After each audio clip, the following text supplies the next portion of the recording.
so excited to dive into another pre-symposium panel. The pre-symposium panel is the lead up to our executive symposium on April 23rd in Houston, Texas. We're hosting our executive symposium at McLaren in Houston, where we bring leaders together to discuss the topic, leading change through experimentation, building a culture that adapts. And so what the pre-symposium panel is it's a gathering of 3 leaders who are going to be at the executive symposium to share their thoughts, their insights, their perspectives on, essentially how they're getting their teams to experiment, how they're getting their teams to adapt, and ultimately some of the best practices that we're observing. And so if you're watching this and you're thinking to yourself, I like this topic, or I want to meet these 3 great leaders, or I like really cool cars and I want to see some McLarens, come to the executive symposium. I'll post the link in the comments on how to RSVP after this video goes live.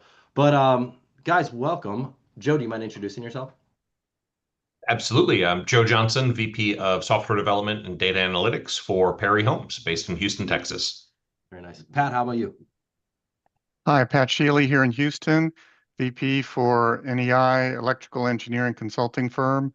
Been in the energy space some 36 years. And then Montee, how about you? Yeah, I'm Montee Banai. I'm CRO for Exit Technologies. We deal in the ITAD space, and I'm in Phoenix, Arizona.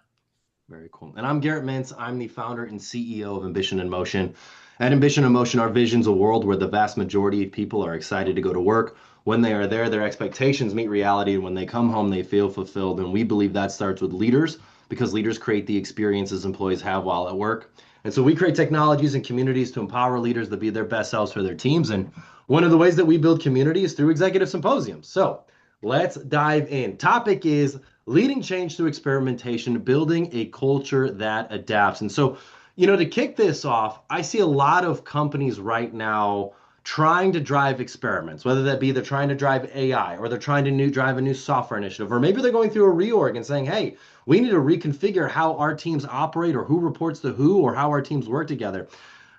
I guess to begin, how would you say is the most effective way to run a new experiment within an organization? Are you a fan of the wide scale, hey, everybody's doing it, ripping the Band-Aid off, and like everybody runs down a path? Or are you a fan of the Tiger team, let's take some small iterative steps, and yeah, have some people try it? Or are you a fan of something else, maybe a combination of things? What is your take on how organizations should most effectively experiment when trying new things? Yeah, I'll start. So I'm a proponent of having siloed beta groups that test it, screw it up, give feedback, we refine it, and we rinse and repeat until we feel like we have an adequate solution to then scale throughout the entire organization. There's less of an impact and a negative aspect if we do it that way, compared to just trying to get the entire organization to come on board and fix all those kinks that they're experiencing at a global scale, so to speak, compared to just doing it in a siloed effort where we can iron out most of those kinks with a group we feel is capable of handling the workload assigned to them. I'll take a stab at it. I've been in engineering groups my entire career, so I would say first it depends on the company and the culture of the company. Engineers like control. So if you try and change everything at once, they're going to be very uncomfortable with that, as opposed to maybe some other industries. Second is make sure people feel safe. They're going to make mistakes. They're going to fail. Make sure they understand that that's part of the journey. And then third, I would agree, prototype, fail fast, and iterate. Fail in a safe space, if you will. Yeah, I think that sort of psychological safety that comes from seeing it succeed somewhere else before I'm forced to do it helps people really adapt and want to take part of the change and the transformation you want to do. I think all too often people look at it as pure numbers and stop to think about the humans in the machine that need to actually live with everything that you're trying to impose on them. So it's important to get buy-in and demonstrate value in ways they can understand. I think I'll touch on, just to kind of piggyback what both Pat and Joe said, the accepting failure as part of the process and letting your team know that you expect them to fail, right? If they fear failure, they're never going to take action. And then we're just at a stalemate, and that's not effective. So we have to embrace the failure component to growth. And so letting them know that it is a safe space. It's okay to make mistakes, screw it up. I expect you to go make a bunch of mistakes and destroy the system so that we can make it better for you, right? And the other thing that Joe said I thought was great is that when you not only create this safe space, you have a team that is essentially creating this playbook of what success looks like using whatever we're trying to implement and iterate across the entire organization, right?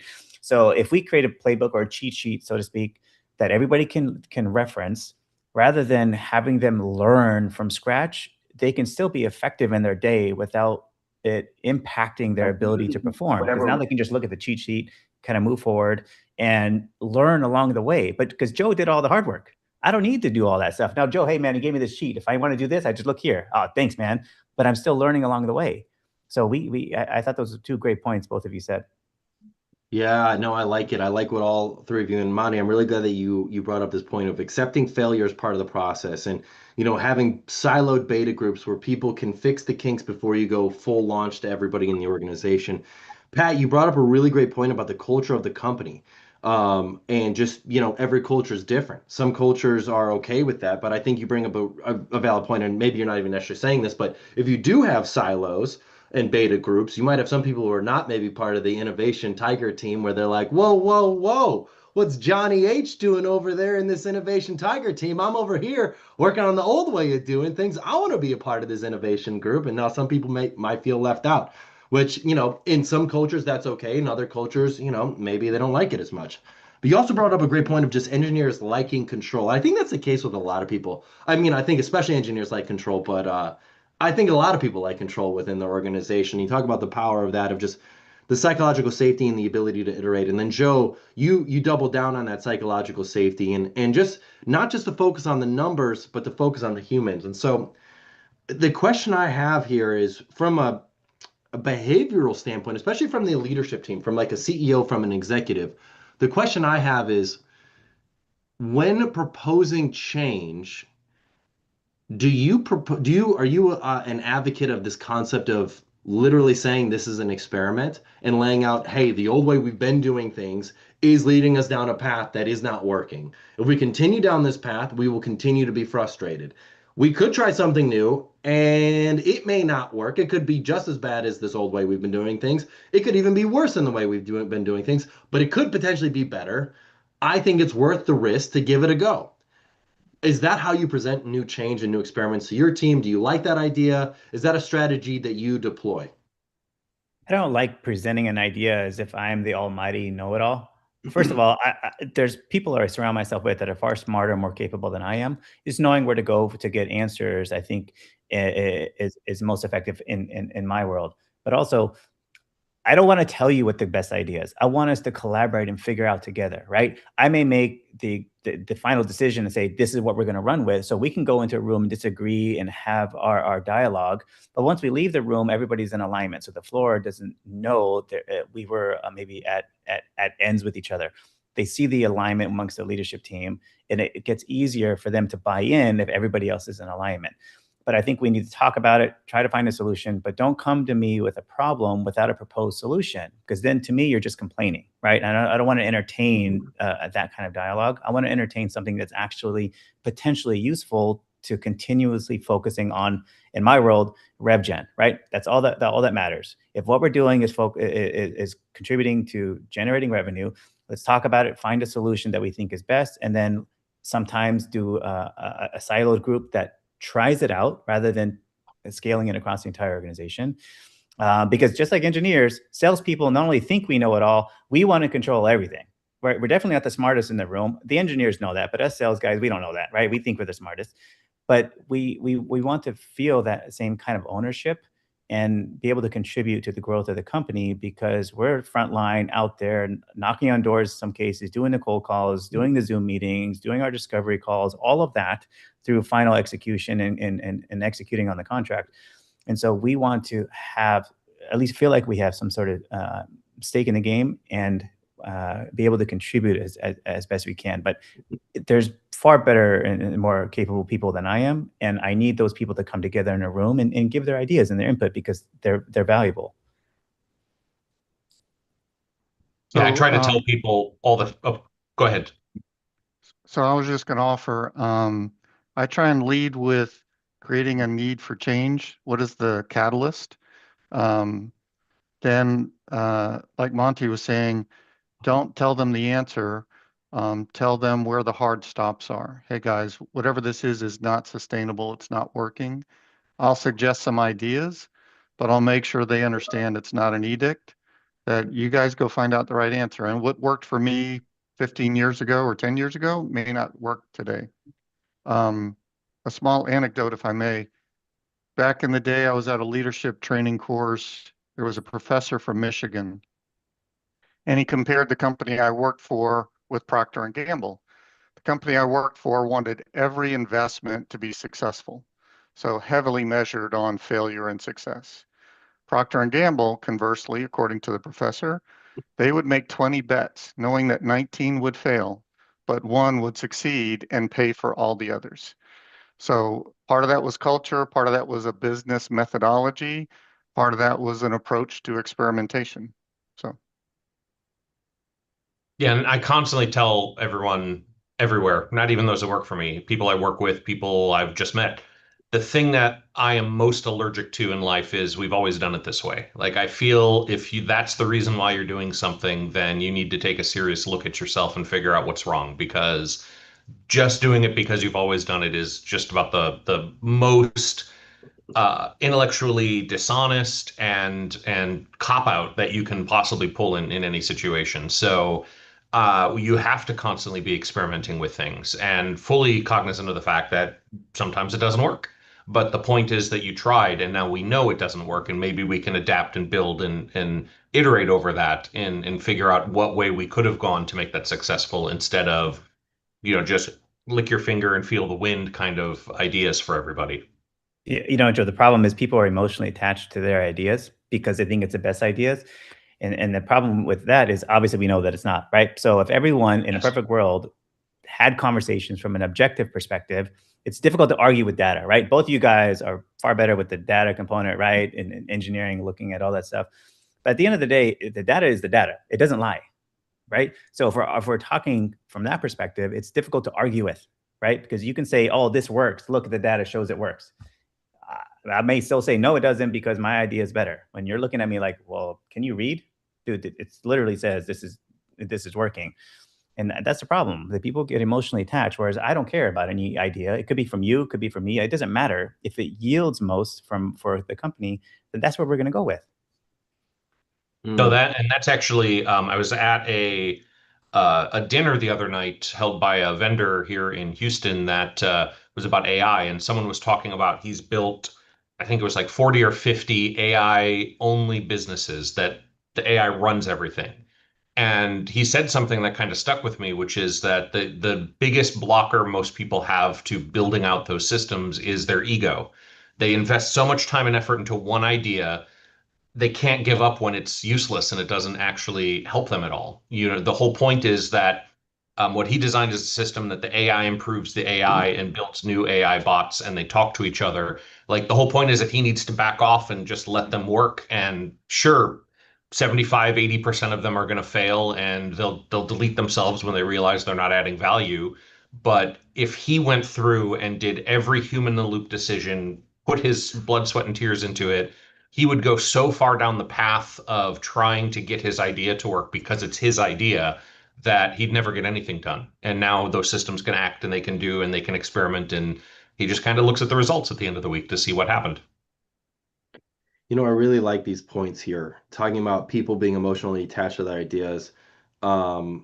People create, when you lead, you create a need for change and then collaborating on the answers. I'm going to play a little devil's advocate here on the collaborating on the answers one. I think like in theory, that seems very reasonable and like as a practical thing. Yeah, when you're a small team, absolutely. Everybody, let's collaborate on the answers. One of the things I see very often, especially in medium to large organizations, is that a decision is made on high and it is determined for everybody else in the organization all the way down through the organization. And oftentimes those people on the ground level who are actually doing the work itself were never consulted. They were never asked. And even if you ask the leader who made that determination, this is the change we're doing, that person would likely say, oh yeah, I believe in collaboration and everybody's feedback's important and everything. But I guess, playing devil's advocate, is there a way that we can scale this in a, I don't know, in a scalable way, be able to get that feedback, but be able to hear it, digest it, and then implement, and probably even most importantly, that all of that make them feel heard, that their feedback is heard. I guess, is there a scalable way to do that? Outside of doing surveys, right, to get data, it depends on the size of the organization. If you have an organization of 50, it's a little bit easier, right? If you have an organization of 5,000, it gets a little bit more challenging, right? So then what do? We have surveys. We expect people, we give them a deadline to complete the surveys. We know not all of them are going to complete it, right? And so we try to take that information and look at the data, at what it's telling us, and then make a decision based on the data as best that we can, right? But one of the things that I do is I tell them, look, to me, feedback is a gift. I expect that criticism to go both ways. It's not just top down. I expect you, as an example, Garrett, to give it to me. Say, hey, Montee, you suck. I didn't like this idea. You really pissed me off, whatever it is. And I say, you know what, either way, I appreciate the feedback. But let me explain the why behind what we're doing. And I feel like if we do a better job as leaders and explain the why behind the decision is being made, it's a little bit easier for people to digest, and so that they understand the thought process behind it. Because I may not be able to do what Pat and Joe do, but if I understand the thought process behind why they're taking the path that they're taking, I can likely emulate the same results that they get, just in my own way, right? But it's the why that's the most critical. And my experience being able to explain that to people as part of the process to changes being made, and what the ultimate outcome we hope is going to be based on all the data that we evaluated. It wasn't a quick decision. Like as an example, as I'm sure everybody loves, I had to roll out a comp change, right? Especially on the sales side, everyone I knew was going to be pissed because nobody likes the comp change. So rather than just rolling out the information like my peers did, I did roll it out as soon as I found out. However, I took the time to then audit everybody's previous 12 months performance and show them what it meant under the new comp plan compared to the old one. And then it was easier for them to digest. And so not everyone's going to do that. There's no magic button that says, hey, click here, and now it's going to show you what you were to made under the new comp plan if we were under it, over the past 12 months. My peers didn't do that. And they didn't take my feedback to do it. They're like, no, we got it. Don't tell us what to do. Okay. What you saw was my team's performance didn't dip because of the hit and morale because of a comp change. Whereas my peers' teams, they all took a hit in performance because people spent time complaining, gossiping, they didn't understand, and they felt like money was being taken away from them. That's such a great story, Monty. I really like it because it leads into my next devil's advocate question. Pat, you brought up the concept of the leader creating a need for change. And I think also in theory makes a ton of sense, and I like it a lot. But Monty, you brought up a great point of personalizing it to the individual. I think as an individual employee, there's a lot of employees that they understand how the business works, but as long as their their paycheck clears at every other Friday, they're like, cool, everything's good. Why do we need to change? Everything's copacetic. You're happy, I'm happy, the work seems good, you're not pissed off. Why make a change? If it's not broke, don't fix it. And so how are you able to create a story, a message that sticks when you're describing the need for the change in the first place? So I have a phrase I use with my team: the rumor mill is faster than email. So some of the better changes I've been involved with is where they were either formal or informal ambassadors, people that were part of this discussion of the need for change. And then they took that to their organizations and they socialized it, water cooler talk, if you will. So then people got the informal conversation and started to get the buy-in. With any change, when you go to any of the courses, 20% of the people are going to jump on the train right away. 20% are never going to get on the train. It's the ones in the middle that you have to engage and socialize so they go, okay, I get it. Now I can start to be part of this thing. And they may not have thought there was a change needed, but once they understand some of the criteria, then usually you can get their buy-in. Yeah, no, I like it. Let's talk about adaptability. That's the other part of this topic, is building a culture that adapts. From all of your perspectives, how do you go about getting your team to be able to digest new information and then be able to propose new ideas? Monty, you brought up a great point earlier of like, hey, don't come to me with just problems, come to me with solutions. And I think that's a big part of adaptability, is the ability to observe this isn't working and come up with ideas as to how we can make our situations better. How do you instill that in people, especially, I want to caveat this, especially people, kind of to Joe's point, this is what we've always done it, especially to those people that have been doing something a certain way for a certain amount of time and they become comfortable. How do you go about instilling adaptability? And it's like, this is an and to the question. How do you go about hiring for that as well? How do you go about identifying those traits in the interview process? Right. Sometimes it has to be forced. So I use my experience as an example. I had a leader and mentor who didn't let me get away with anything, constantly rode me, just was on me as if he hated me. It forced me to grow, right? And one of the best feedbacks I ever got from him, he said, Monty, when I was trying to become a people leader for the first time, and I would make it to the final round, I didn't get it, final round, didn't get it, over and over again, right? And finally I got so frustrated, I went to him and said, hey man, I don't know what I'm doing wrong. And at the time he was my boss's boss's boss, right? I just had a relationship with him at the time. And he said, do you want me to tell you what you want to hear, or do you want me to tell you the truth? I said, no, tell me the truth. He said, you're lazy. I looked confused. I said, no, I'm not. He said, I know you're not. But the problem is, on paper, you're perceived as lazy. And so what he was telling me is that because I didn't have to work as hard as everybody else to get the results that I was getting, it wasn't a duplicatable solution to get an entire team to perform, right? So in other words, I didn't have to put forth the hustle stats, the controllables, the KPIs that we monitored, that we assume leads to success, right? And so I went back, I took the feedback, I said, thank you. I fixed it. 6 months later, I got promoted. And I think change sometimes, if leaders, we care enough about our people, we have to hold them accountable despite the uncomfortableness of being that stern sometimes.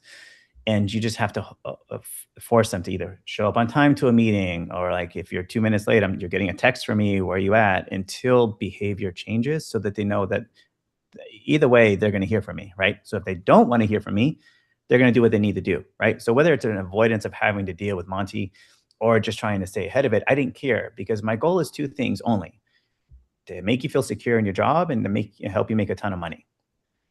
If you're pissed at me every week on a Friday because I made you do mundane tasks, I didn't care, because I knew Monday it was essentially back to zero and you liked me again. But I know every time you got paid, you loved Monty, right? And so sometimes that has to be forced. But then when you're looking at interviewing people, I look for a couple different things. Are you teachable, or are you accountable, right? And do you have the grit to kind of survive the mundaneness of whatever the job is, right? If you're teachable and accountable, then you're going to do what you say you're going to do, and you're willing to learn, right? Your way isn't the best way. If you're willing to learn and be blind to whatever biases that you may have had coming in, then you will be successful, right? So I think as leaders, you have to trust your gut in an interview process, not just look at a piece of paper, right? Especially in this market, when you get hundreds upon hundreds of resumes per rec, you have to look beyond. And even as candidates, what did you do to kind of stand out? Did you send an email? Did you try to reach out? Sometimes I've literally cold called founders and CEOs, picked up the phone and called them. And obviously they're taken back because they weren't expecting a phone call, a lot of cases, about a job. But that's the part of the grit that I look for. And I think all of those combined, at least on the sales side, really showcases someone's ability to be successful. And if they're adaptable, they will adopt whatever change, albeit forced sometimes, that we're trying to implement. Yeah, I've been on the tech side for 24 years now, 20 of those managing people. And I borrow from, I can't remember if it was Bill Gates or Steve Ballmer, one of them said, I only hire lazy engineers. And because the laziest people will automate and find the easiest way to do things. And it's been the same my entire career. Though those are the people who go above and beyond are the lazy people. I'm lazy. Like if I've got to do something twice, I've scripted it because there's no reason I should be wasting my time on it. If the Claude dispatch has been the most amazing thing ever because I have my stupid little thought walking between meetings and I can send it off and it'll prepare a research paper for me. So I've got everything I need to talk about it in my next meeting, which is like the greatest thing ever. But with that, what I've seen these past, 18 months to 2 years with the advent of AI, it's really driving who's adaptable and who's not, who's leaning in and using these tools to make themselves more efficient.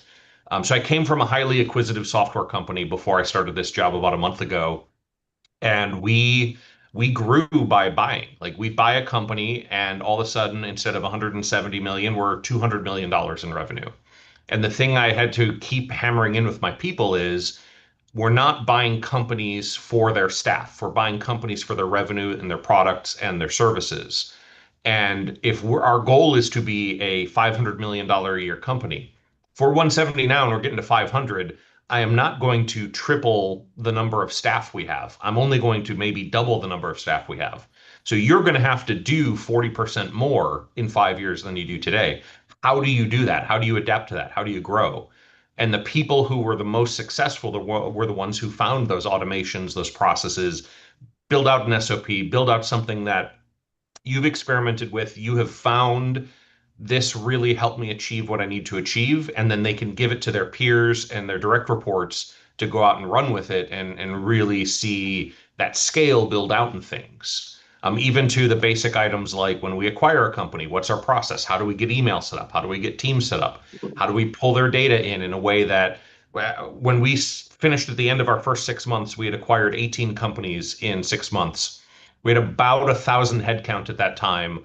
I had 1,800 teams in Microsoft Teams. So a company of 1,000 people had 1,800 individual teams out there. That's crazy. That's 1.8 teams per person. That's absolutely insane.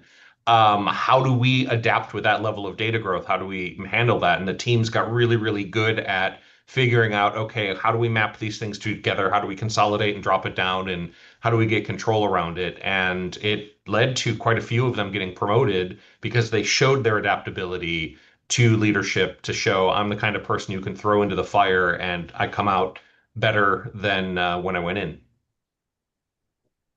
So, couple things come to mind. Phrase, what got you here won't get you there.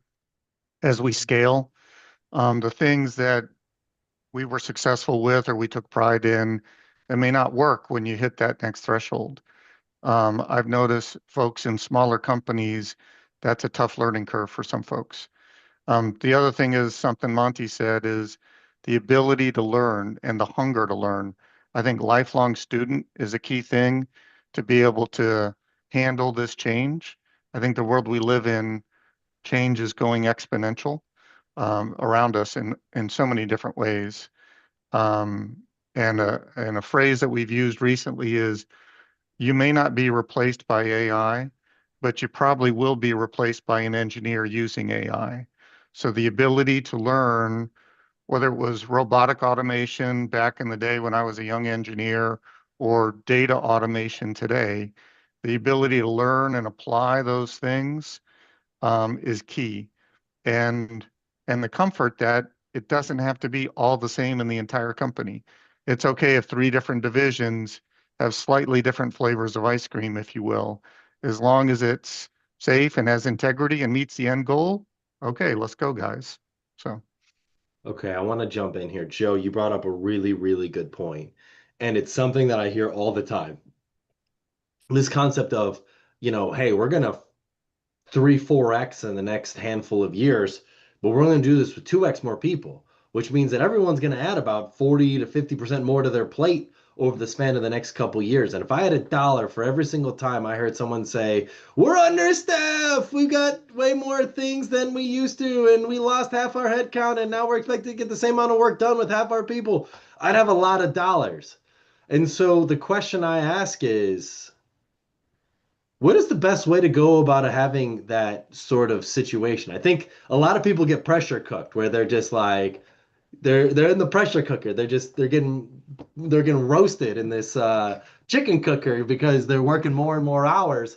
And I think some people find the innovative way to go about doing it. Some people quit.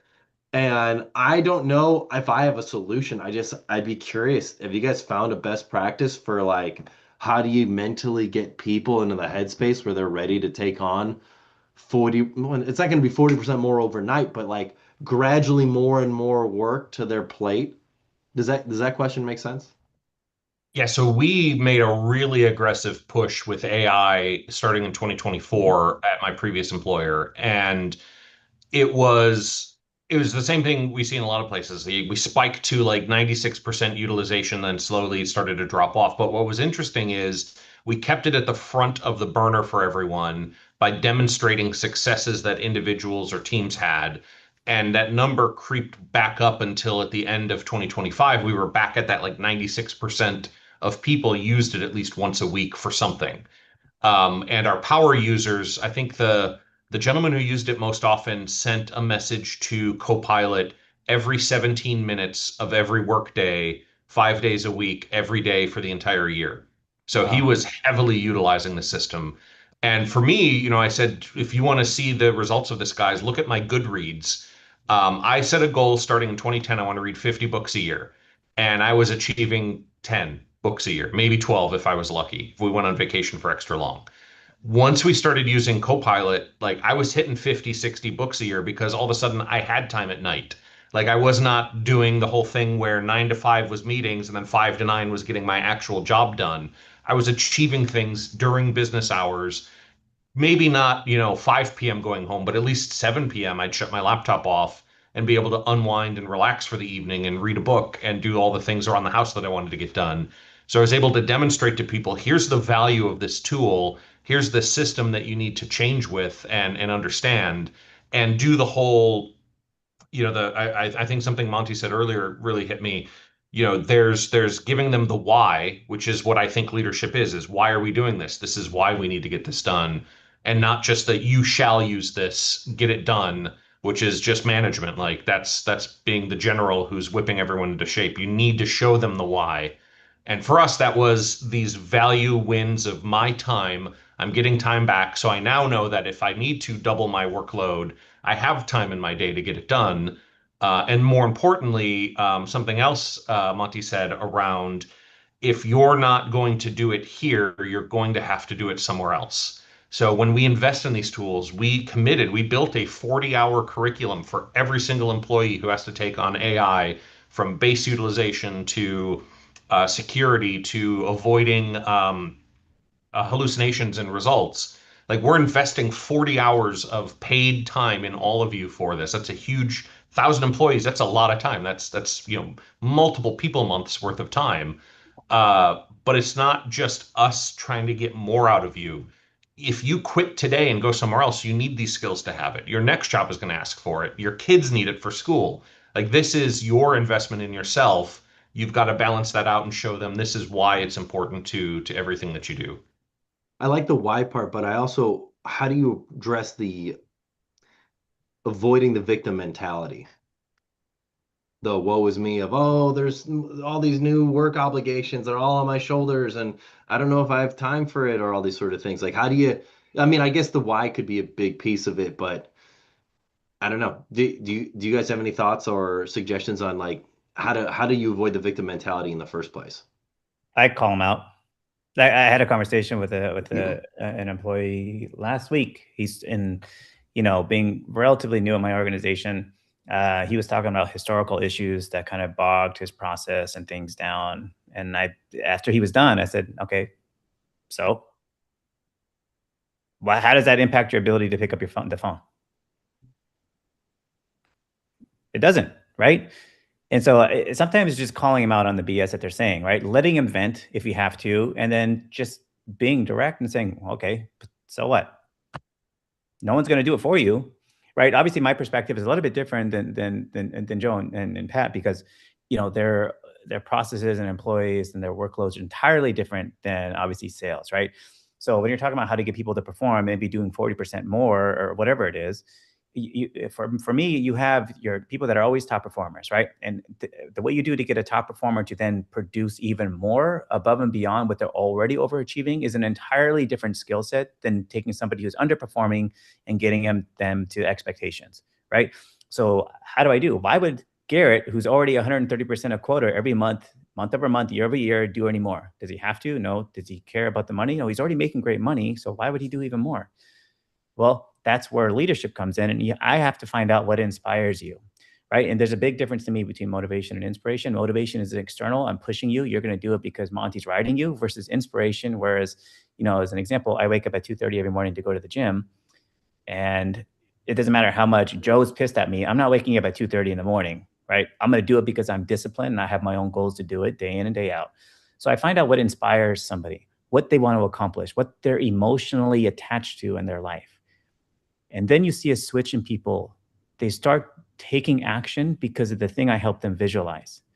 Not because of how great the company is, not because of how great Montee is, as much as I'd like to think so. It's never because of me. It's always because of what I help them imagine that they could accomplish if they did X, Y, and Z. And that's where you see people who are doing 130% of whatever they should be doing every month do even more. And then you see other people who aren't doing that also rise to the occasion because they see, well, why is Garrett doing so much more? How is he doing it? What are we doing? And then you start getting an entire team that dialogues, that gets better, so that if you were to pick up Montee and remove me, performance doesn't dip, right? And so I focus on getting to know my people and using that information as leverage to help them visualize where they can be if they do these certain things and accomplish whatever. I think the junior middle manager is a key inflection point. I think when they get it, then it becomes contagious with the others. I agree. You got to figure out what's driving people. And it's not because the boss said X, Y, Z or the company. When people are disgruntled or frustrated, I remind myself to count to 10, and then I ask them, so what's going on? And diffuse the situation, figure out what's really important to them, and then how do you get things aligned? Or you have the tough discussion with them that says, hey, Joe, you love this, but you're doing this. So it's not working well for you or for us. So let's figure out how to get you doing what you love to do, so then it will be natural. Don't worry about titles or some of this other stuff. Be honest with yourself. What do you really love to do? And when that matches, you're probably going to be more successful. Yeah, I had to stop myself from off the cuff saying you fire them. Because I'm a little blunt sometimes when people pull the victim card on things. But I agree with everything. You need to figure out what makes them tick and see how you can help them understand that. Where I started here, we had, I think, 4 managers for this team in about 2 years, and there hadn't been basic level stuff. And I mean, some of these people are very highly compensated engineers who I have high expectations of because they are very highly compensated. But I also have people who it's their first job out of college, and I have to balance you have to nurture and help them grow and understand their place and realize that 100-hour week is a lot to ask of someone making $65,000 versus someone who's making $165,000. So you need to strike that balance with both groups and sort of understand where they're coming from across the board. But sometimes you do need tough love. I love it. Guys, this was a great pre-symposium panel. Thanks for being here. Thanks for taking the time to do this. If you're watching this and you're thinking to yourself, I'd like to meet these 3 great leaders, come to the Executive Symposium, April 23rd. We're doing it over at McLaren, 5 to 8 p.m. I'll post the link on how to RSVP in the comments of this video. But Joe, Pat, Montee, thanks for being here. I appreciate your time, and I look forward to seeing y'all in a little over 2 weeks.